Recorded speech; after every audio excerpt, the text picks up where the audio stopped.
Michelle, and this is Richard from Bentleys, Backswoods, Bushcraft.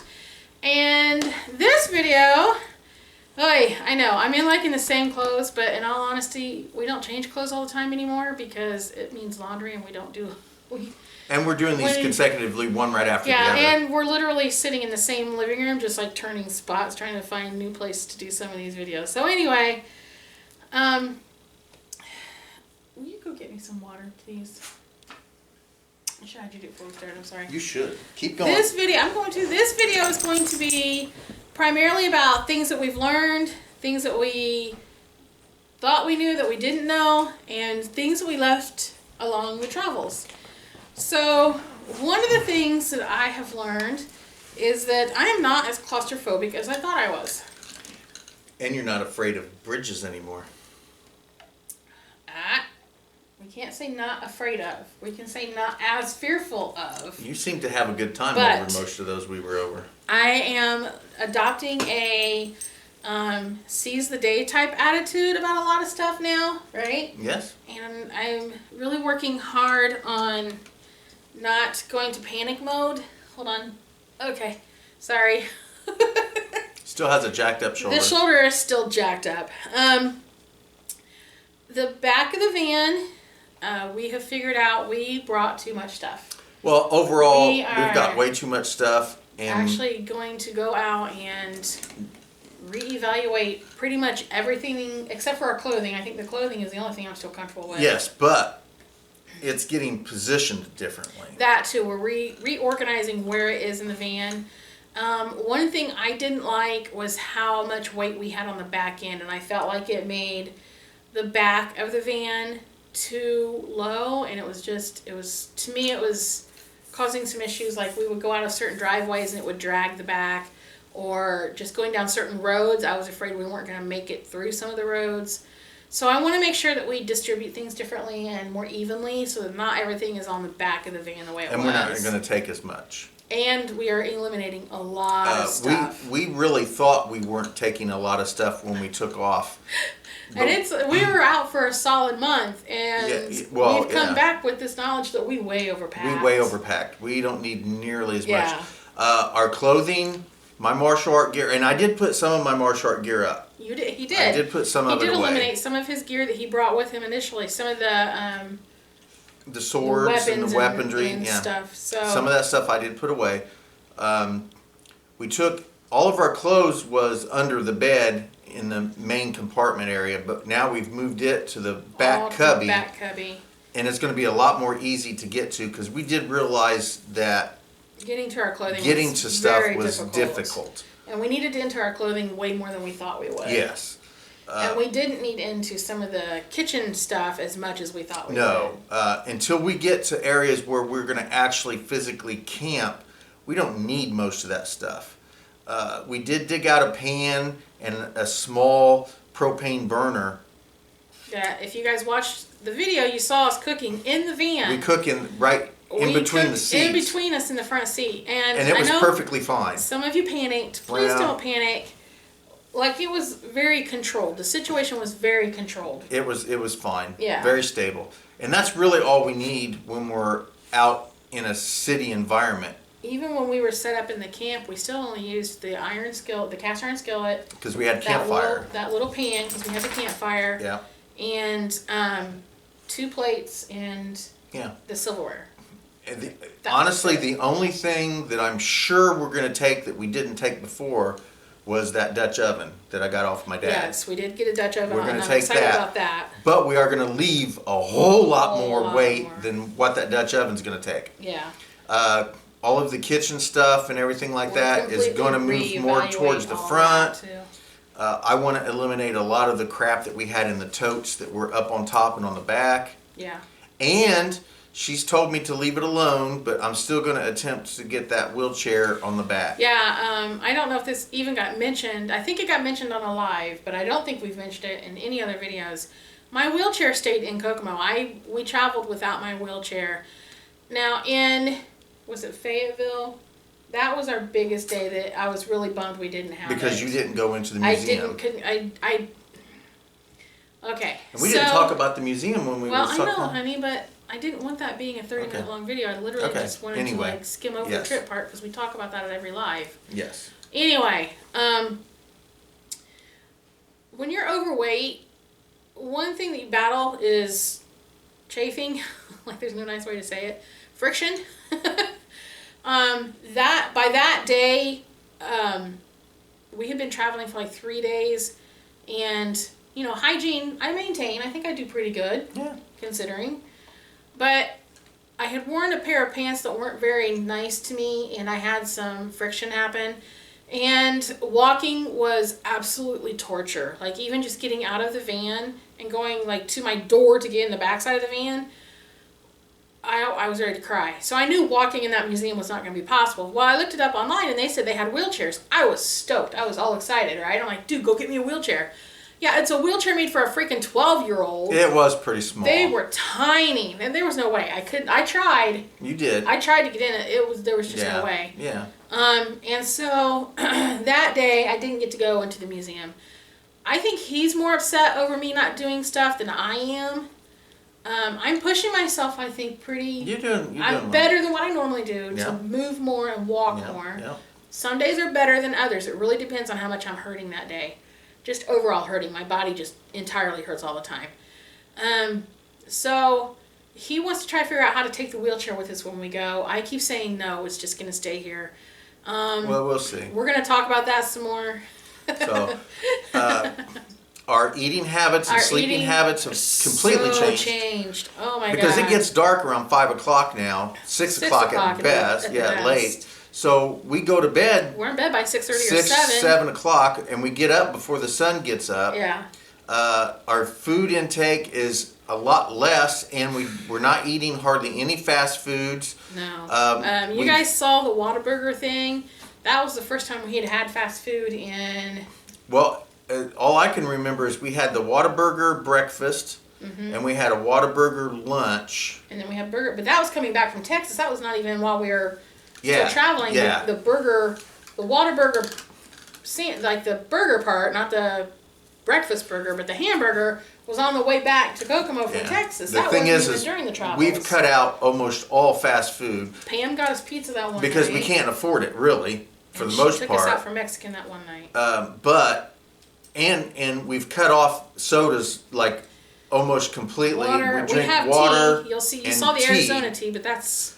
But I've been drinking water for the last month more than anything else, and we both have. We don't lay around because at night when we had the house, I would lay around and watch TV all hours of the night and eat. Yep. I don't do that anymore. We go to bed. So with it all said and done, you've lost how much? I've lost 14 pounds in the last month.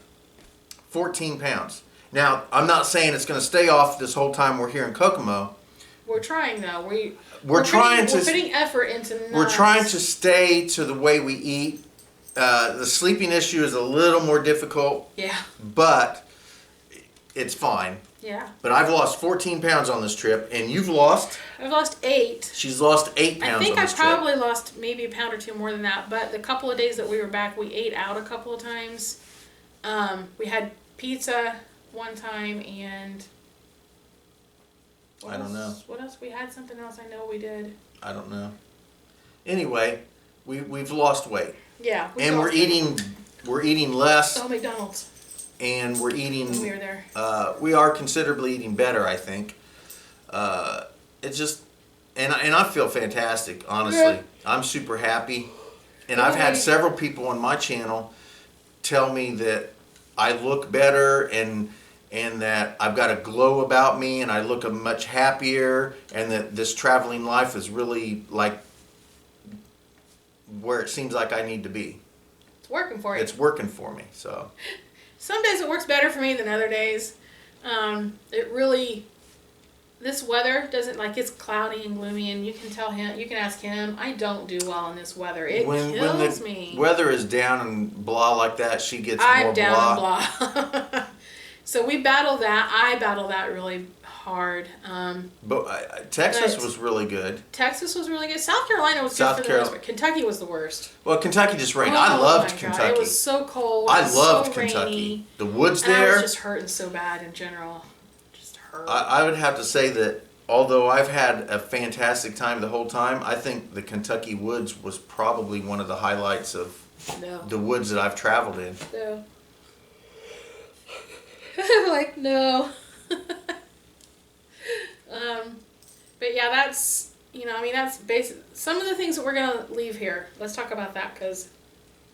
Well, I think, honestly, I think we need to leave all those tools and all that crap because Yeah, if something does happen, we're not going to do anything anyway. What can we do anyway? So, I'm lucky I know where the gas tank is. There's no way I could fix anything.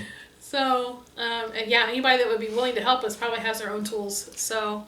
And what tools we did have with us wasn't really going to fix anything anyway. Yeah.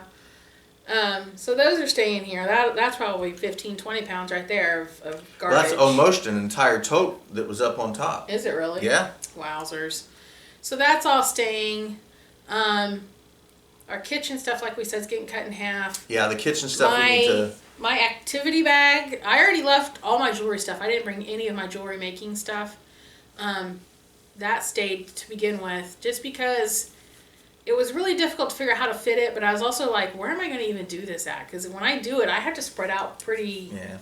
Yeah. If we're in a town, there's nowhere you could do it. And if we're out in the woods, I guess you could. I could, but we don't have a place where I could leave it set up because we only have one table. So anyway, I did bring my like journaling and scrapbooking stuff, but I keep looking over there because I have it sitting there. I'm going to go through it and even condense it more. I have found that mostly what I want to do is journal and color and read. That seems to be what I do most of the time. I do have some puzzles in that activity bag that I was working on, but so I can eliminate probably half of what's in that bag. Well, that's good. And the only thing that was on my side, for the most part, was my clothes. Yeah. And then that food box. Yeah. And your weaponry, like you said, you got rid of a lot of your weaponry, though. I took a lot of that out. I took all of my gis and everything that I have 2 gis with me, like a formal gi and then a regular wear gi. That's in the back with the clothing, and then the cubby that was up front, which was hard to get to with the way things were organized. Yeah. I went ahead and put some of this survival camping stuff in there. Yeah. So. And we're putting water in the other one. Water's in the other one. Where the honey pot was. Yeah. The honey pot's going to go in the carrier on the back. Yes.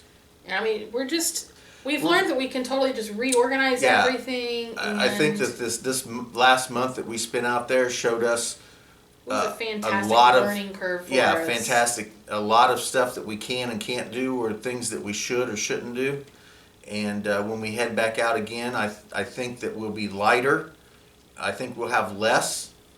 And that bed is doing awesome. The bed is one. I do wish that I had stuck with you and stayed at 10 inches, maybe even 8, because we are crowded for headspace. Well, I did suggest that we did 8, maybe 8.5 inches high, and she was adamant about wanting to make it like 10 or 12 inches high. Yeah, I think it actually ended up 12. And we did that because that's what she wanted. I regret that. But, we're working it. I'm getting a little more agile in there as we go. You are. And we've really got organized our nighttime routine. Nighttime setup, yeah. Yeah, the first few nights it took us forever to get it all set up. Now I can have it set up before she's laid down. Okay, but I have to take out my contacts. You're usually undressed before you even get in there because the way you can undress is different than the way I can undress. But like I said, it's boom. So when you get in, you can instantly go to setup. When I get in, I got to take out my eyeballs. I got to get undressed. Yeah. And then I usually set up and then get undressed. But, So anyway. But yeah, we're But doing it does keep also the way we do it. So we have. And I know you guys want to see videos of day-to-day routine and how we do setup. I'm gonna do a setup video. It's difficult to record that stuff. But I'm gonna do one. We can do one before we leave. We're gonna do. I can get back there and show them how we set up. But it's real simple. We have a couple cutouts that I made for the wings. Mm-hmm. We use a Dollar Tree sun shield for the back. For the back window. And then I use a towel for my side, and she uses a blanket or a scarf for her side, the main window there. And then we actually literally have a curtain rod that goes across the back of the seats, and it has a curtain on it, and we just close that off. And it does fantastic. When it's cold outside, it actually helps to stay warmer in there. It does. You know, and it keeps people from staying in. And we have that down blanket, and so far, honestly, even back here in Kokomo, it's not gotten really cold in Kentucky a couple of nights, and even in Kentucky, that down blanket is amazing. It is. It's really awesome. Really awesome. We put our fuzzy blankets, for lack of a better word. Like I have that gray and black Mickey Mouse blanket. He has a purple blanket. It's like a fleece. That's the word I'm looking for. A fleece blanket. We cover up with that. Those, and then we put the down on top. Throw the down on top. Because the material that's on the down blanket is that material where when you get your spot warm, you're fine. But if you move your leg, you hit an iceberg. And it's like, it's kind of chilly. But if you put that fleece on you first and then cover up with that down, you're like snug as a bug. Oh, yeah. Like, it's awesome. I do have a pair of gloves and a hat in the back. His poor head gets cold. So sometimes my head gets cold, so I put a little beanie on. But that's fine. I have to have my shoulders covered up. That's my big thing. My shoulders have to be covered up. And I have to be able to uncover or recover my feet depending on what my temperature is. That's true. Like. Now, when we were in Texas, though, we didn't. No, it wasn't Texas that one night. It was Louisiana that one night. Louisiana? We kind of... It got a little stuffy in there. I had to turn on my fan and we did not use that down blanket. I'm like, put that thing up front, get it away from us. So there was a couple nights. We didn't use it. So. But so far, I'm really glad that we brought it because it's been a. Oh no, I agree. It's been a staple. I have learned that I only need one pillow, not two. So one of my pillows will probably be staying here because that big one just. You got it stuffed underneath. Yeah, I know where it is right now. I'm still debating. I'm gonna see a few nights how I do totally without it, because some nights I'll reach for it and lean my shoulder. So I'm trying to decide. Well, and we can also, if there's space back there, there's no reason why you can't. I don't want to fill that space just because that space is there. No, I understand that. That's my new thing is I don't want to fill the space just because the space is there to fill. Yeah. And I really think, honestly, we're going to have a lot more empty space. I agree. I really do. I agree. So if you guys have any questions, I know you want to see videos on like the day-to-day routine, and like our setup, and somebody wants a around the van tour. I still haven't done that. I need to get that done for you guys. We will get them done, but well, we won't do our day-to-day routine until we take off again. On the road because right now that will have to wait. Basically, we just sleep out there right now. Like we cook in here and we bower. We bower in here. Yeah. We shower and bathe in here. So, like, it's not an accurate, portrayal of a day in the life. Once we get back on the road, we'll do a better one of that. But we can do the setup. We can. I showed a setup of the shower that I made out in Texas when we were out in the forest. Which worked out really nicely, by the way, for both of us. It did work out really well, other than the fact that the water was a little chillier than I hoped. But I did a video on... You had it laying on concrete in a not-so-sunny... I know that. I did a video on purifying lake water to use as a shower, and it worked fantastic. It works great. And the shower was great, too, even though it was a little chilly. I loved it. He was cracking me up, because I only had our little pan that I wanted water heated up in it, because I don't shower. I sit and bathe. And... he's like, are you sure that's going to be enough? Are you sure that's going to be enough? I'm like, yes, just let it boil, and we'll put it in the bucket, and I'll add the cold water, and I'll wash and be fine. And it was the perfect amount. Well, I didn't use a third of that 5 gallon. That 5 gallon bucket. Yeah. When you conserve it, though, when you're aware of what you're doing, it's really, I used maybe, 3 quarts, 4 quarts of water? I don't think I used a gallon, did I? No. Of water to clean in. I know that sounds kind of, I didn't even use a gallon. And I even washed my hair, didn't I? Yeah, I didn't even use a gallon when I used that shower. Yeah, it's not hard, guys. It's just... Although I could have used a 5 gallon thing. I had an entire lake. If you wanted to stand there and... number one, freeze, because it wasn't that warm. It wasn't, but it wasn't for lack of having water. Right. I mean, I had an entire lake I could have purified. So, anyway, if you guys have any questions or any ideas on things you want to see, I know you guys are dying to see the van set up. It's changing. It's an ever-changing process. Yeah, we'll definitely do that when we get back out on the road, though. I think a good video would be us in a rest stop one night. I love rest stops. We've gotten really proficient at rest stop life and Walmart life. So yes. we will definitely do videos on those once we're back to those. Although we could do a Walmart one here once we're set back up. Yeah, but I mean, we could stay at a Walmart. We could do that, I guess, but could be fun. Anyway, thank you guys so much for watching. I hope these weren't too not interesting, boring. I don't know. We'll see. I'll talk to you guys later. Bye. Yep, we're with Violet. Violet's here.